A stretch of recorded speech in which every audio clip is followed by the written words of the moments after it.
ازيكم يا حلوين؟ عاملين ايه؟ يا رب كلكم تكونوا بخير. النهارده يا بنات هنعمل مع بعض روتين الانجاز السريع، روتين الطوارئ زي ما بيقولوا. الروتين ده بنعمله يا بنات لما بيكونش عندنا وقت ان احنا ننظف براحتنا كده على رواق، زي بالظبط الايام اللي احنا فيها دي. دلوقتي الايام اللي احنا فيها دي جايه معانا دخلة صيف مع دخلة عيد، كل سنة وانتم طيبين، وكمان في امتحانات لأولادنا.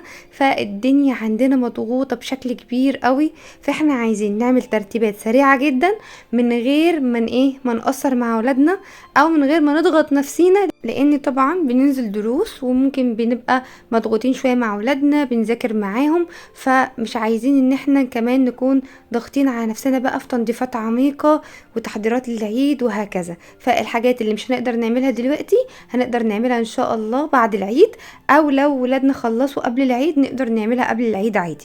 طيب اول حاجة هنعملها ايه يا بنات في الروتين ده؟ هو الدولاب، لان دي اهم حاجة، عشان لازم طبعا نشيل الشتوي وننزل الصيفي، لان الجو فعلا بقى حر جدا، فمش هينفع نستنى طبعا لحد ما ولادنا يخلصوا امتحانات وبعد العيد والكلام ده. فاحنا لازم نعمل الخطوة دي اول حاجة. ومهم جدا يا بنات ان احنا لما بنيجي نعمل العملية دي، سواء ان انا بشيل الصيفي او بشيل الشتوي، ان انا ما اشيلش حاجة مقطعة، ما اشيلش حاجة انا عارفة انها تبقى صغيرة على ولادي، او حاجة صغيرة عليا، او حاجة ما بقتش انا بستخدمها او ما بقتش بلبسها. فمهم جدا لما بنيجي نعمل الخطوة دي ان احنا بنعمل شنطة كده كبيرة بنطلعها لله. طبعا بنطلع الحاجات الكويسة السليمة اللي مش متقطعة اللي مش متبهدلة، ممكن تكون صغرت عليا او صغرت على ابني فانا او بنتي طبعا، فببتدي ان انا اطلعها لله، حد تاني ممكن يستفيد بيها، وفي نفس الوقت انا ما يكونش عندي كراكيب كتير وحاجات كتيرة ملهاش لازمة. والحاجات طبعا المقطعة او المبهدلة دي بنتخلص منها على طول. فمهم جدا الخطوة دي نعملها علشان بتفرق معانا جدا في روقان البيت. طيب الخطوة اللي بعد كده يا بنات بنعمل ايه؟ بخصص يوم بعمل تنظيفات سريعة جدا للغرف. يعني ايه؟ يعني بنظف الخشب كده بالريشة بسرعة، برتب السراير. السجاد ما تشيليهوش، يعني انا مش عايزاكي لا تشيلي سجاد ولا تشيلي تحت سراير ولا تنظفي فوق الدولاب ولا الحوارات الكبيرة دي اللي بنعملها قبل رمضان وقبل الاعياد، كل ده يتأجل. احنا بس بنعمل تنظيفات سريعة، بزعف، بلمع كده لو في مرايات، بنظف الدنيا، بمسح الارض كده الاجزاء اللي باينه، بعمل السجاد كده بالمقشه مثلا وبشويه دوني، او بالمكنسه الكهربائيه على حسب انت بتستخدمي ايه. المهم ان انا بعمل تنظيفات سريعه لكل غرفه تبقى رايقه معايا، حاجه متكسره برميها، حاجه عامله لي زحمه في الاوضه برميها بتخلص منها. المهم ان انا بروق الدنيا ترويق سريع معايا علشان ابقى انا قاعده رايقه ومبقاش مضغوطه. كل ما كانت الدنيا رايقه حواليكي كل ما كان ده افضل بكتير ليكي ولولادك. طيب ترتيب المكتبه والادوات المدرسيه ده بند مهم جدا، لان لو الدنيا عندك مكركبه والمكتبه بتاعت الولاد مكركبه والورق كله بعطر هنا وهنا وهنا، وحاجات قديمه على حاجات جديده على حاجات خلصت على حاجات ما خلصتش، والحاجه كلها مبهرجه، انت مش هتعرفي تقعدي تذاكري معاهم، وهم كمان هيبقوا متوترين. هتبقي حاسه انك انت كده مسحومه وبتجري حوالين نفسك، فين الكراسه، فين الكتاب، فين القلم، فين الجومه، فين البرايه، تقعدي كل شويه تدوري على الحاجات اللي حواليك. فمهم جدا ان احنا نعمل الخطوه دي علشان لما تقعدي تذاكري معاهم وقت الامتحانات بتاعتهم تبقى الدنيا رايقه. وطبعا لو بنوته كبيره او ولد كبير بيسمعني، سواء في اعدادي او في ثانويه عامه او في كليه، هو اللي بيقوم بالمهمه دي لنفسه، سواء دولابه سواء الادوات بتاعته. لكن طبعا لو اطفال صغيرين فالمامز هي اللي هتقوم بالمهمه دي. فده مهمه جدا علشان نبقى احنا رايقين، ما نبقاش قاعدين بنجري حوالين نفسنا كده وقاعدين متوترين طول الوقت وشاحنين نفسنا طاقه سلبيه احنا وولادنا. تمام؟ طيب ترتيب سريع للمطبخ يعني ايه؟ يعني انا مش هصبن حيطان، مش هصبن سيراميك، مش هصبن الكلام ده كله، كل ده بعدين. انا دلوقتي بحاول ارتب الدنيا معايا.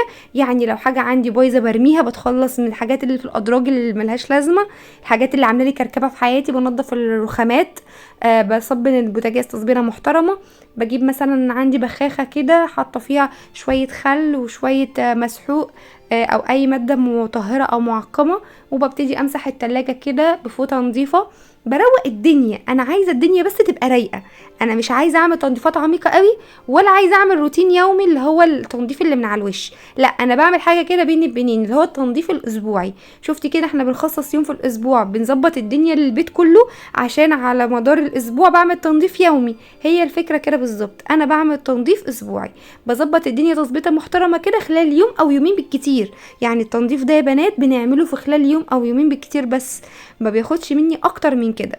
طيب بعد كده بعمل الحمام مرة واحدة برضو في الأسبوع، تنظيفة محترمة. لو عندي بانيو بعمله، لو عندي مثلا أجزاء كتيرة في الحمام، يعني حمامي مش صغنون، فببتدي ان انا اظبطه دي مرة في الاسبوع. وبعد كده بعمله التنظيف اليومي العادي اللي هو الحوض والقعدة والارض كده سريع، دي تنظيفة اليومية العادية.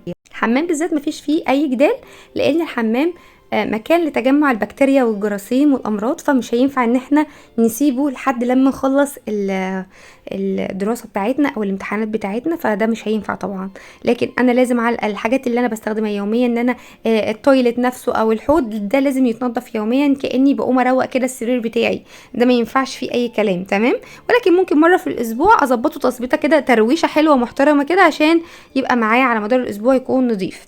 طيب مهم جدا يا بنات ان احنا ننظم بيتنا ويكون الدنيا رايقه معايا. انا لما بعمل تنظيف في يوم او يومين بتعب فيهم شويه، بس بعد كده عقبال ما ولادي يخلصوا امتحاناتهم، لو هم هيقعدوا مثلا 10 ايام بيمتحنوا او اسبوع او ايا يكن بمختلف الاعمار، في يعني في ناس هيخلصوا بعد العيد، يعني اللي هم الكبار طبعا، ثانوي وكده وكليه، ممكن يخلصوا بعد العيد. فكل واحد على حسب ظروفه، على حسب دنيته، على حسب ولاده قد صغيرين كبار. فمهم ان انا بس الدنيا تبقى رايقه حواليا لحد ما ولادي يخلصوا امتحاناتهم بالسلامه ان شاء الله، والدنيا تبقى تمام. ابتدي بعد كده بقى لو عندي وقت قبل العيد ممكن اعمل تنظيفه عميقه قبل العيد، ما كانش عندي وقت خلاص عادي بعد العيد ابتدي اعملها عادي مفيش مشكله. المهم ان انا بظبط الدنيا على حسب ظروفي، مش شرط عشان فلانه عملت قبل العيد ومثلا ظبطت الدنيا عندها يبقى انا لازم اضغط نفسي زيها. هي ممكن ما يكونش عندها اولاد اصلا، او اولادها كبار بيذاكروا لوحديهم يعني، لكن انا مثلا ولادي صغيرين، فكل واحد على حسب ظروفه يا بنات. ولو قدرتي طبعا تخصصي يوم في الاسبوع تعملي فيه واجبات الاسبوع، خصوصا الاسبوع اللي هيبقى فيه امتحانات ولادك، هتبقي كده برافو برافو برافو عليكي، لان هتوفري معاكي وقت كبير جدا في المطبخ هتقفي فيه. انا دايما بقول خصصي يوم للبيت تنظيفه محترمه، وخصصي يوم للوجبات تظبطي وجبات الاسبوع. على مدار الاسبوع انت تبقي قاعده رايقه بتنضفي بيتك تنظيفه كده سريعه كل يوم. والمطبخ وقفه المطبخ ما بتاخدش منك حرفيا نص ساعه، لان اوريدي انت مجهزه اصلا الوجبات بتاعتك خلال الاسبوع. طب لو انا ما قدرتش او انا ظروفي ما تسمحش، خلاص عادي، ولا كأن في اي حاجه، عادي مفيش مشكله. ظبطي بس البيت عندك خليه رايق، وخصصي لنفسك كل يوم ساعه للمطبخ بس تخلصي اكله سريعه. بلاش بقى محشي، بلاش حاجات صعبه، لا، اكلات سريعه، اكلات خفيفه، اكلات بسيطه، علشان ما تضغطيش على نفسك وتضغطي على اولادك، لان هتبقى الوقت عندك في الوقت ده مسحوم. طبعا لو قدرتي تجيبي حاجات جاهزه من بره ماشي، ولكن ظروفنا الماديه مش زي بعض، فممكن ما تقدريش، فاعملي حاجات بسيطه وبس كده. يا رب بقى الفيديو يكون فادك وعجبك، ويا رب ان شاء الله ولادنا كلهم ينجحوا ويطلعوا من الاوائل، سواء صغيرين ولا كبار، ولا حتى لو مامز هي اللي بتمتحن، كلنا ان شاء الله باذن الله نطلع من الاوائل وننجح كده في حياتنا ومع ولادنا وفي دنيتنا. وان شاء الله الايام اللي جايه هتكون خير علينا. وكل سنه وانتم طيبين يا حبايبي. وطبعا طبعا ما تنسيش ادومها وان قل. ولو عجبك الفيديو بقى يا ريت تشجعيني بكومنت حلو، ان كومنتاتكم فعلا بتشجعني بتحفزني وبتخليني ان انا اشتغل اكتر وانزل لكم فيديوهات اكتر. فما تنسيش بقى اللايك والكومنت الحلو. يلا باي.